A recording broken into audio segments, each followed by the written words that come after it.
នេះគឺជាធូលបកប្រែរឿងចិត្តមកខ្មែរដែលយើងអាចដាក់សលេងមនុស្សចូលពិតចូលក្នុងនឹងបានអូខេឥឡូវយើងទៅមើលទាំងអស់គ្នាវិតាតើវិតាវាការអ្វីមែនទេអាចក្លិនបាញ់មិញអាចមានចាប់អារម្មណ៍អត់មិនដាច់មានអារម្មណ៍ថាវាសុខភាពនឹងឯងណាឬមួយក៏ជាកូនញាតិរបស់ឯងដែលនៅខាងក្រៅមិនអាចទេកូនចៅតកូលវាពិបាកនឹងមានកូនណាកាលពី6ឆ្នាំមុនកូនក៏បានដឹងពីឈាមជ័រនាងគេបោះបង់វាមកចោលតែមិនទាន់ជាប់ផងនោះមនុស្សស្រីបែបនេះមិនស័ក្តិសមនឹងខ្ញុំឡើយមកពីទូបង្គំកាលពីមុនពេលទៅសម្រាប់បេសាចចាហងទូបង្គំម្នាក់នោះមានឱកាសបានហើយរឿងនេះមិនបាច់រំលឹកទៀតទេរឿងសំខាន់បំផុតពេលនេះគឺត្រូវជាបាលជំនឿសៀវមក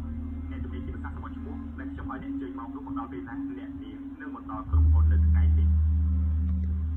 ហើយក៏មានអ្នកផ្សេងទៀតដែលត្រូវសម្ភាសន៍អញ្ចឹងសម្រាប់តែគាត់ចង់ទិញធូលនេះខ្ញុំបានដាក់លក់អីអញ្ចឹងបើចង់ប្រើធូលនេះអាចតទៅ